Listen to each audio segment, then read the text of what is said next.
كل جزء ክርስትና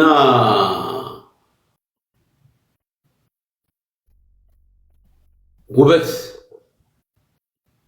የሚኖረው ክርስትና ውበት ያለው በፈተና ውስጥ ነው እና ማለት የፈተና ወዳጅ ለመሆን ሳይሆን የፈተና ወዳጅ በቃ ፈተና ይምጣ ብለን ለመጸለይ ሳይሆን ነገር ግን ውበቱ የሚወጣው ማለት ነው ውበቱ የሚገለጠው በተለያየ አይነት ቻሌንጅ ውስጥ ስናልፍ ይሄ ጌታን የመታመናችን ነገር የውስጣችን ነገር እየተነከረ ስለሚታይ በቃ ይሄ ለውበት ይሆናልና ይሄ የማይካድ ነገር ነው ግን ያው እንዳልከው ደግሞ በአገራችን ኮንቴክስት በአገራችን አካሄድ ደግሞ ስንመለከተው እውነት ነው እንግዲህ እንዲያው ነገሮች ሊኖሩ ይችላሉ ምንድነው አንደኛ ቁጥራችን እንደ አገርም አለል የዛሬ 20 ዓመት የነበረው የምድራችን የሰው ፖፑሌሽን ቁጥርና አሁን ያለው አንድ አይደለም በብዙ ቁጥር ጨምሯል በዛው መልኩ ደግሞ እንግዲህ ይሄ የወንጌል አማኝ የሚባለው ክርስትናም ደግሞ በዛው በኩል ጨምሯል ግን በተወሰነ እንዳልከው በዘመናት ብንከፍለው እንዴት ነው የሚሆነው በተለይ ደግሞ ያው ይሄ የወንጌል አማኙ በነፃነት ማምለክ በጀመረበት ጊዜ ወደ ቤተክርስቲያን ብዙ ሰው ጎረፈ ብዙ ሰው መጣ ብዙ ሰው አስተናገድን እና የሚመስለኝ እንግዲህ ሰዎችን አንደኛ በሁለት ስቴፕ ነው እኔ የምከፍለው አንደኛ ሰዎችን ጌታን አምነው ተቀብለው የህይወታቸው አዳኝ አድርገው እግዚአብሔርን ማመን ከጀመሩበት ጌታን ከተቀበሉበት ጊዜ ጀምሮ ያለው ብቻ ሳይሆን ጌታ ኢየሱስ ክርስቶስ ምንድነው ያለው እያስተማራችኋቸው ደቀ መዛሙርቴ አድርጓቸው ያለው ደቀ መዛሙርቴ አድርጓቸው ምን ማለት ነው ደቀ መዛሙርት ማለት መምህር ማለት ነው ተማሪ ማለት ነው ምንድነው አስተማሪውን የሚመስል ባረማመዱ ባነጋገሩ ባካሄዱ ባገባቡ ባወጣጡ በሚያደርጋቸው ነገሮች ጌታ ኢየሱስ ክርስቶስን የሚመስል ሰው ማለት ነው እና ጌታ ኢየሱስ ክርስቶስ ደቀ መዛሙርቴ አድርጓቸው ነው ያለው እና እንግዲህ ደቀ መዛሙርት ከሆነ ሰው ጌታን የሚመስል ህይወት ይኖራል ልክ የጌታውን አይነት አረማመድ የጌታውን አይነት አካሄድ ይሄዳል ካልሆነስ ስለዚህ አንድ ሰው አምኖ ቤተክርስቲያንም እየመጣ ስሙ ክርስቲያንም እየሆነ በየትኛውም እምነት ሊሆን ይችላል በኦርቶዶክስም ሊሆን ይችላል በፕሮቴስታንቱም ሊሆን ይችላል በካቶሊኩም ሊሆን ይችላል በተለያየው ሊሆን ይችላል አይደል እግዚአብሔርን አምናለሁ ብሎ ነገር ግን አስተማሪውን የሚመስል የደቀ መዝሙር ህይወት ከሌለው ህይወቱ የተለወጠ ሊሆን አይችልም ስለዚህ እኔ ሳስበው አሁን ምናልባት ብዙ አማኞች ሊሆኑ ይችላሉ በጣም ብዙ አማኞች ቁጥራቸው በጣም ብዙ አማኞች ሊሆኑ ይችላሉ ግን ደቀ መዛሙርት የትኞቹ ናቸው የሚለውን ስንመለከት እዛ ጋር እንግዲህ ልዩነት ሊኖር ይችላል ደቀ መዝሙር ማለት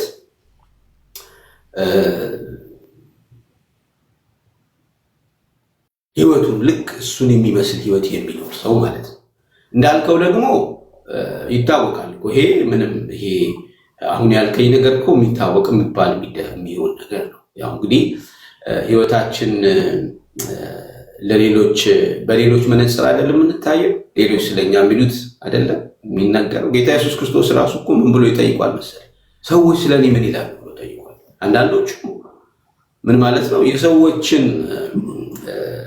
ኮሜንት ጌታ ኢየሱስ ክርስቶስ ስፍራ ሰጥቶታል ማለት ነው ስለዚህ አንዳንዶቹ ምን ይለዋል እንደዚህ ይለዋል እንደዚህ ይለዋል ይያጋልና የሚባለው ነው እና ምንም ልንሸፍነው አንችልም ስለዚህ የቱ ጋር ነው ያለው ብለን በእኔ አመለካከት ስንመለከት ምናልባት ብዙ አማኞች ሊኖሩ ይችላሉ ግን ጥቂት ደቀ መዛሙርት ሊኖሩ ይችላሉ ደቀ መዝሙርነት ደግሞ የህይወት መንገድ ነው እና እግዚአብሔር ይርዳል ለማለት ብዬ ነው እና እዛ ጋር ይመስለኛል ልዩነቱ። አይ ዶንት ኖ ጥያቄህን በትንሹ የነካው ይመስለኛል። እንግዲህ ይሄ እኔ አመለካከት ነው። ትክክል። እንደውም እንዲህ ስትናገር አንድ ቃል መጣለኝ፣ ገርነታችሁ ሁሉ በሰዎች ዘንድ ሁሉ ይተዋወቅ ይላል እና ትክክል ነው። ሰዎች ስለኛ ምን ይላሉ ነው። አንዳንድ ጊዜ እንደውም በሀገረኛው አባባል ጆሮ ለባለቤቱ ባዳ ነው ይባላል። የሀገር ሲተረትና ክርስትና ክርስቶስን መምሰል ነው። በሰዎች ዘንድ ሰዎች እኛን ሲያዩ አረማመዳችን፣ ውሏችን፣ አነጋገራችን፣ አስተሳሰባችን ይሄ ሁሉ ሰዎች ስለኛ ምን ይላሉ የሚለውን ነገር ማወቅና መጠየቅ ተገቢ ነው ብዬ አስባለሁ። እግዚአብሔር ይባርክ ፓስተር። ከዚሁ ጋር እያያዥ አንድ ማነሳለ ጥያቄ ብዙ ጊዜ ለወንጌል ስርጭት ሲወጣ ወይም ኮንፈረንስ ሲዘጋጅ ተመሳሳይ ቦታዎችን ኮንፈረንስ የሚደረጉት የእግዚአብሔር ቃል ደግሞ መከሩ ብዙ ነው፣ ሰራተኞች ጥቂቶች ናቸው። የመከሩ ጌታ ሰራተኞችን አብዝቶ እንዲልክ ለምኑት ይላል ማቴዎስ ወንጌል ላይ። ወንጌል ወዳልደረሰበት ቦታ ላይ ወንጌል እንዲዳረስ ለምሳሌ ቲክቶክ ላይ መጣ። ህዝቡ ያለው እዚህ ነው። እዚህ ጋር መጥተው የእግዚአብሔርን ቃል ከጤነኛውም መድኃኒት ከሚያስፈልገውም ጋር አብረው የእግዚአብሔርን ቃል ችለው ታግሰው ማስተማር ሲገባቸው ኮንፈርት ዞናቸውን ብቻ የመምረጥ ነገር አለ እና ኮንፈረንስም ሲዘጋጅ እዚህ ጋር ላቁምህና እኔ ቲክቶክ ላይ እንግዲህ አለኝ ቲክቶክ ላይ እንደዚህ ላይ ገብቼ እንደዚህ አክቲቭሊ ማለሳተፍበት ምክንያት አምሶ ቢዚ በእውነት በጣም ቢዚ ስለሆነ እውነት ነው። አገልግሎት ቢዚ ነኝ፣ በስራ ቢዚ ነኝ፣ በትምህርት ቢዚ ነኝ፣ ቤተሰብ አለኝ። እሱን ነው ያ ነው እንትን ያላለኝ እና ቆይ ምንድን ነው እስቲ እንዴ በጣም እኮ በቃ አንዳንድ ቅድም ያልኩትም ኮሜንት ጠይቄህ ነበር አይደል? እና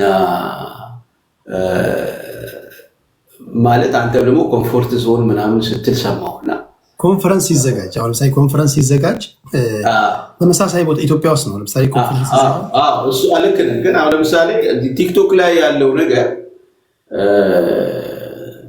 ለምንድን ነው ሰዎች ይህንን ያክል በጣም የተጸየፉበት ምክንያት?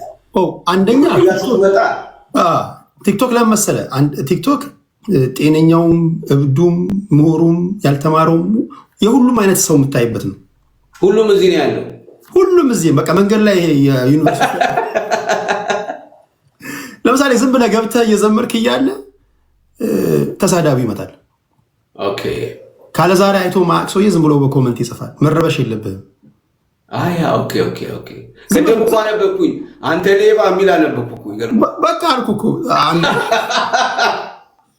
አንዳንድ ጊዜ ይህ ሰውዬ ታውቀዋለህ ምን አድርጌው ነው ምናምን ቢዚ ያደርጋል። እና በቃ ይሄ ማለት ትንሿ ዓለም ናት። በቃ ምግብ ቤት ስትሄድ ሜኑ ይቀርብልሃል አይደል? ቀይ ወጥ፣ ክትፎ፣ መርጠህ ነው የምትበላው። በቃ እዚህ ሁሉም አሉ እና ምንም ሊረብሽ እንትን ሊልህ አይገባም። ኮመንቶች በተለይ ግን የምታያቸውን መምረጥ ትችላለህ። አሁን አንዳንድ ጊዜ ፎሎ የምታደርጋቸውና አልጎሪዝሙ ምን ያደርጋል መሰለህ? ለምሳሌ ናሽናል ጂኦግራፊ ብቻ ደጋግመህ የምታይ ከሆነ ሁልጊዜ ቲክቶክ ስትገባ ታይም ላይን ላይ ናሽናል ጂኦግራፊ ያመጣልሃል። ስብከት የምትሰማ ከሆነ የስብከት ነገሮችን በብዛት ፊድ ያደርግሃል። ሳይንስና ቴክኖሎጂ ከፈለግ ሳይንስና ቴክኖሎጂ እና የሰውን እንትን ይሄ ቅድም አርቲፊሻል ኢንቴሊጀንስ ያርከው የሰውን አእምሮ ያጠናል። ቴክኖሎጂ የደረስንበት ዘመን ነው እና አይተህ ከሆነ ብዙ ጊዜ ፌስቡክ ላይ እንደዚህ አይነት ነገሮች የተለመዱ ነው እና ከአንተ በላይ አንተን ያውቃል ማለት ነው። በቃ ደጋግመህ ዩቲዩብ ላይ ራሱ ስትገባ ደጋግመህ ያየኸው ነገር ሁል ጊዜ ይመጣል። ሁል ጊዜ እንደዛ ነው እና ያን መምረጥ ትችላለህ። የምታስገባቸውንም ሰዎች መምረጥ ትችላለህ። ደግነቱ ለምሳሌ እኔ ሁሉንም ሰው አላስገባም። እኔ እዚህ ገስት ላይ መርጬ ነው ማስገባቸው። የምገባባቸውን ቤቶች መርጣለሁ። ኮመንቱ ግን እንደፈለገ ደስ ያለው ይባርካል፣ ግማሹ ይሳደባል፣ ግማሹ ይሸልመሃል፣ ግማሹ ጸልይልኝ ይላል፣ ግማሹ ተቸግሬያለሁ እርዱኝ ይላል። ልዩ ልዩ አይነት ሰው ይገኛል።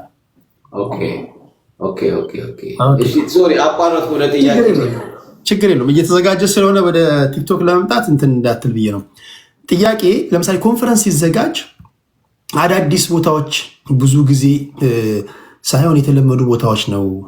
ወንጌል ለምንድነው ስርጭቱ ማይሰፋው የሚሉ ወገኖች አሉና እንደዚህ አይነት ነገሮችን ታዝበሃል ለማለት ነው። ታዝበሃል ምናልባት?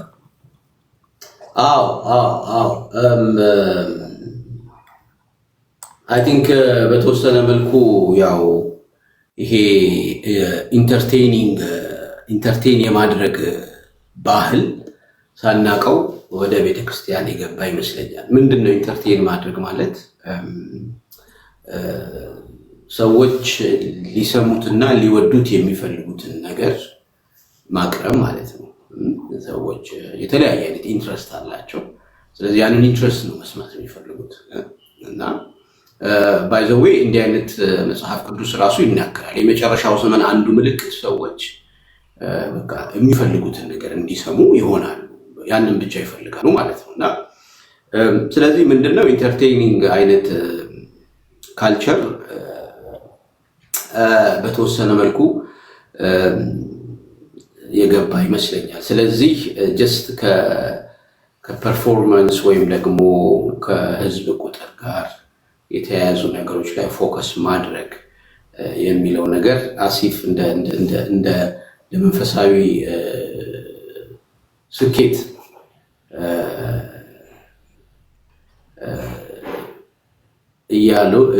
የሆነ ስለመጣ ከዛ አንጻር ያው በዛ አንጻር ይመስለኛል እንግዲህ ያው ብዙዎቻችን እንዳልከው ወደ ሌለበት ከመሄድ ይልቅ ወደ ሞቀበት የሚለው ሀሳብ በጣም ብዙዎቻችንን ያው በጣም ኢንፍሉዌንስ ያደርገን ይመስለኛል እና ወንጌል ግን እንደሱ አይደለም። ወንጌል ዋጋ የሚያስከፍል ነገር ነው እና አይ ቲንክ እንዳልኩ ይሄ ኢንተርቴኒንግ አይነት ኢንተርቴን የማድረግ ሰዎችን ኢንተርቴን የማድረግ ካልቸር ውስጣችን ሲገባ ፎከስ የምናደርገው ከሰዎች ስሜት ጋር ነው እና ያ ነገር ይመስለኛል እንግዲህ ብዙ ወደዛ እንድንሄድ ያደረገን። ያልከው ግን ልክ ነው። ወንጌል ግን ዋጋ የሚያስከፍል ወደሌለበት ቦታ እንድንሄድ ነው መጽሐፍ ቅዱስ የሚነግረን። ኦኬ፣ ሌላኛው ማህበራዊ ሚዲያ ላይ እኔ አሁን ከፖለቲካው እና ከማህበራዊ ጉዳዮች ጎን ለጎን የተለያዩ የእምነት ሰዎች ይመጡና አንድ ከኦርቶዶክስ አንድ ከፕሮቴስታንት አወያየን ይላሉ። የሆነ ርዕስ ይመርጡና በተመረጠ ርዕስ እንድታወያየን እንፈልጋለን ይሉኛል። እኔ አይና ብዙ ጊዜ አድማጭ ተመልካች ሊማርበት ይችላል ብዬ ካሰብኩኝ ቁጭ ብዬ አወያያቸዋለሁ። አንድ ከኦርቶዶክስ አንድ ከፕሮቴስታንት የተለያዩ እምነት ተቋማቶች በተቻለ መጠን በመከባበር ላይ የተመሰረተ ዲቤት ያደርጋሉ እና ይሄ ነገር እንዴት ታየዋለህ? የተለያዩ እምነት ከፕሮቴስታንት ከኦርቶዶክስ ከእስልምና ከተለያዩ እምነት ተቋማቶች መጥተው ስለ እምነታቸው ውይይት በሰላማዊ መንገድ ማድረጋቸው ማህበራዊ ሚዲያ ላይ ተገቢ ነው ብለህ ታስባለህ ወይስ እንዲህ ያለ ነገር መድረግ የለበትም ብለው ከሚያስቡ ሰዎች መሀል ነው? እንግዲህ እስካሁን ሰምቼ አላውቅም። በአንተ ሚዲያ እንግዲህ እንደዚህ አይነት ነገር ይደረጋል፣ ቲክቶክ ላይ ይደረጋል። ይደረጋል ልክ እንዳደጉት ሀገራት በአንድ በተመረጠ ጉዳይ ላይ ነው ወይስ ጀስት ኢን ጀነራል? ለምሳሌ ኢየሱስ ክርስቶስ አብም ወልድም ሆሊ ስፒሪትም ነው የሚሉ አሉ። ሌሎች ደግሞ አይደለም የሚሉ አሉ። ነው የሚሉ እንዴት ነው የሚሉበትን መንገድ ያሳያሉ። አይደለም የሚሉም ደግሞ ከመጽሐፍ ቅዱስ ይከራከራሉ።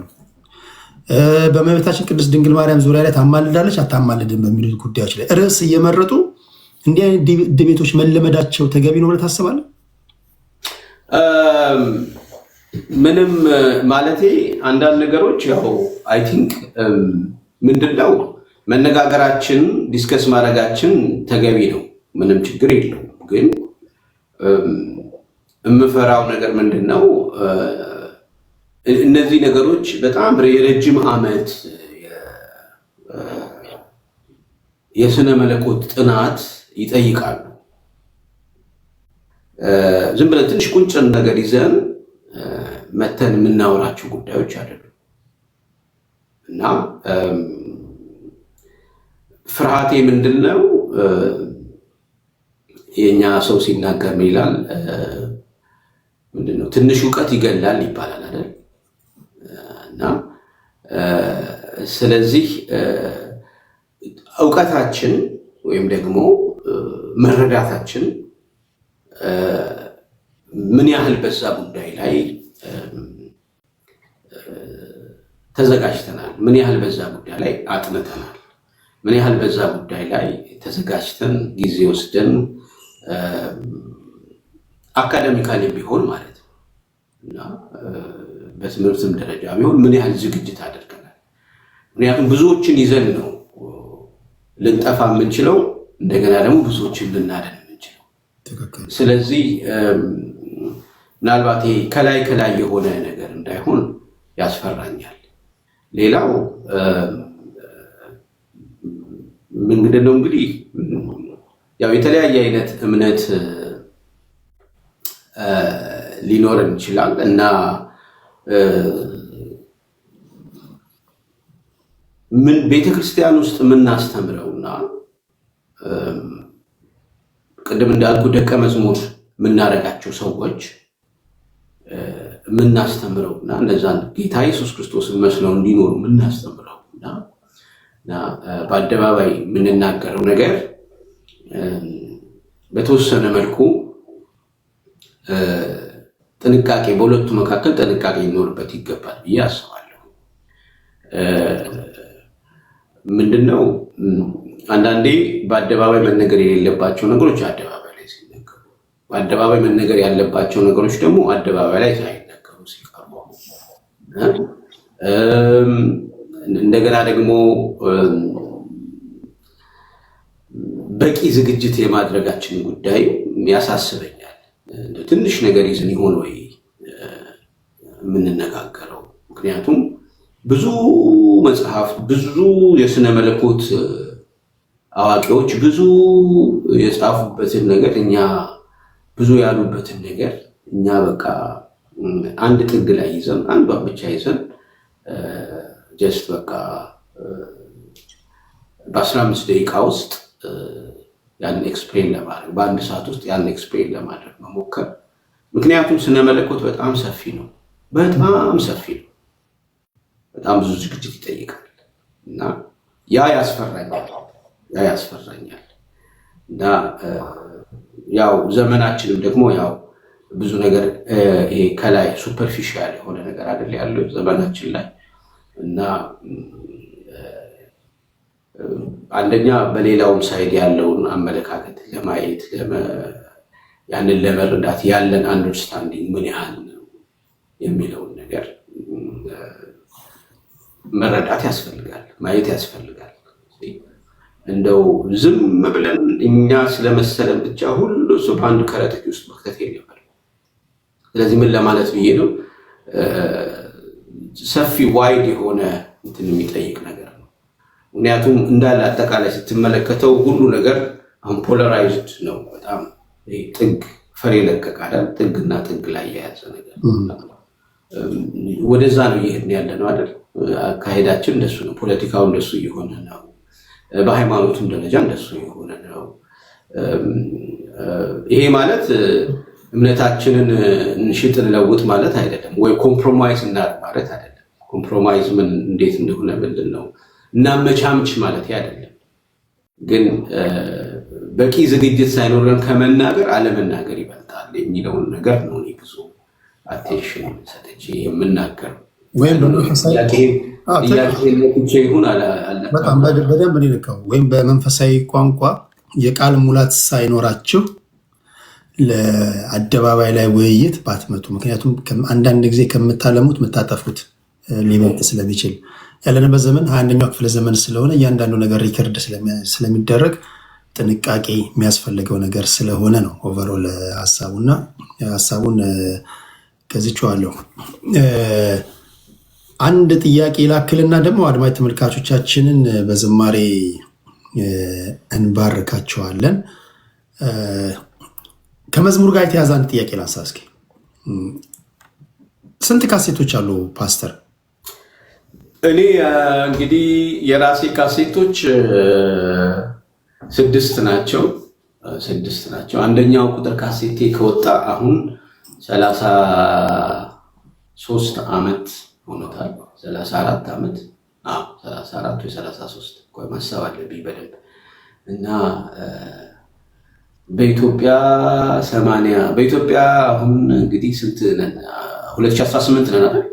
በኢትዮጵያ 2018 መስለኛ። አንደኛ ቁጥር ካሴት የወጣው በ1986 ነው። 86 34 ማለት ነው። 34 አካባቢ ከ2018 19 ልክ ነው። 2018 1986ን መቀነስ ነው። ቀሪው የካሴቱ እድሜ ነው። እሺ 2 ቁጥር ከዛ ወዲያ ወጣ። ከዛ 3 ቁጥር አሁን 6 ካሴቶች አሉ እና ሁለተኛው ቁጥር የለባርከው ጌታዬን የሚለው ነው። ሶስተኛ ቁጥር ወጥመዱ ተሰብሮ አመለጥኩኝ። አራተኛው ቁጥር ስለ ኢትዮጵያ የዘመርኩበት ነው። ኢትዮጵያ እጆችሽን የምትዘረጊበት የሚለው ነው። አምስተኛው ቁጥር እግዚአብሔር ትልቅ ነው የሚለው የዘመርኩበት ነው። ስድስተኛው ቁጥር ደግሞ ልቤ አንተን አመነ የመጨረሻው ማለት ነው። ከዛ ደግሞ ኮሌክሽኖች ብዙ ከተለያዩ ዘማሪዎች ጋር አብሬ ዘምሬያለሁ። አገለግልሃለሁ የሚለው ከተለያዩ ዘማሪዎች ጋር የዘመርኩት አለ። ሌሎች ደግሞ እንደዚህ ኮሌክሽኖች ምናምን ይወጣሉ እና ደግሞ ጀስት በሲንግል እንዲሁም ዘምራቸው አንዳንድ መዝሙሮች ደግሞ አሉ።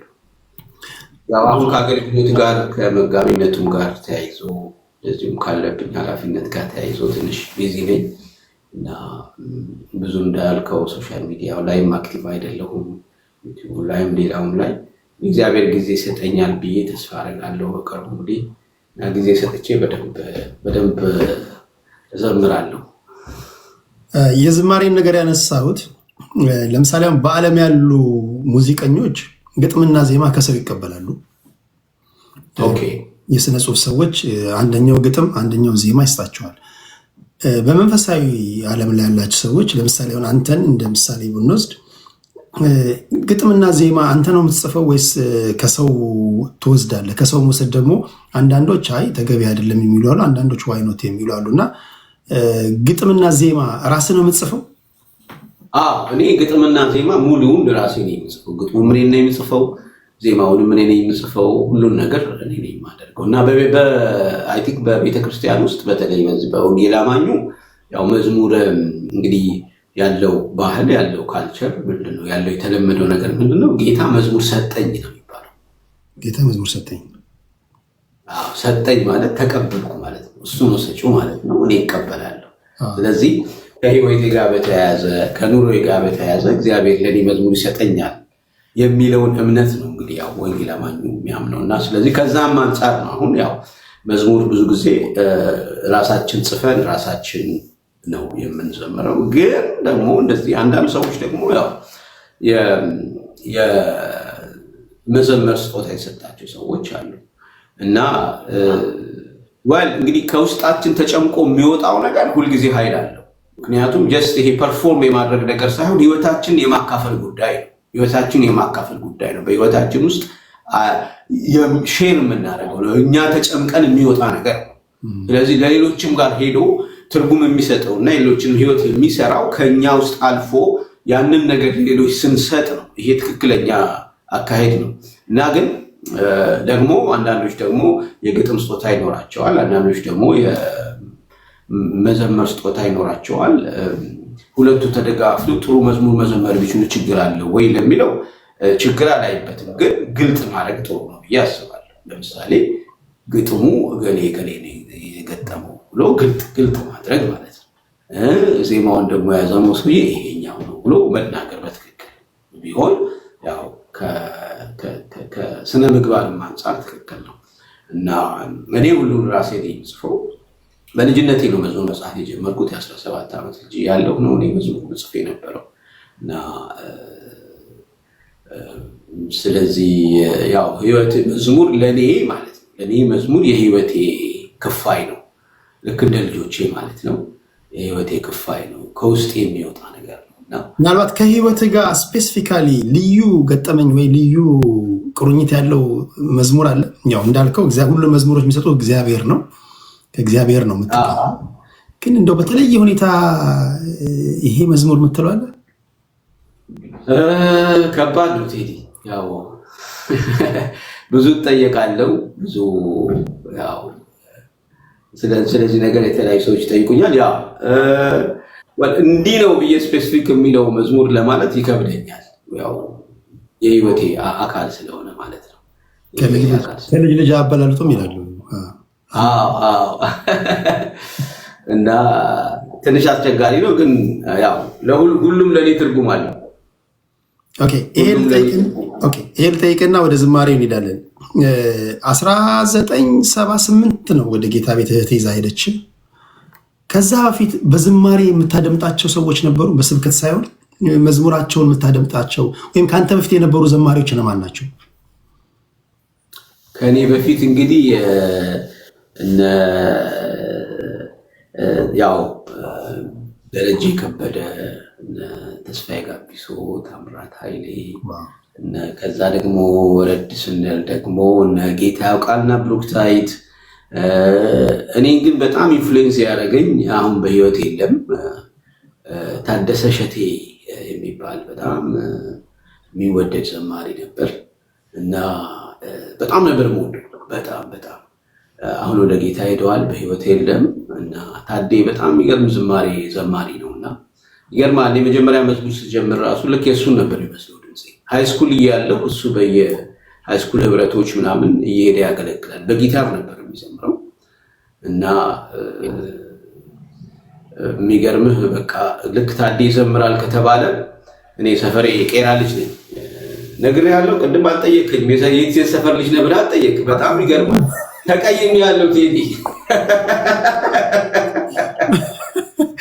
የቄራ ሰፈር ልጅ ነህ? እሺ የቄራ ልጅ ነኝ። ከማለት ሁሉ የተለመደ ኢንተርቪው እንዳይሆን ብዬ ነው። የተወለድክ የታደግ ሳይሆን መጨረሻ ላይ ልጠይቅህ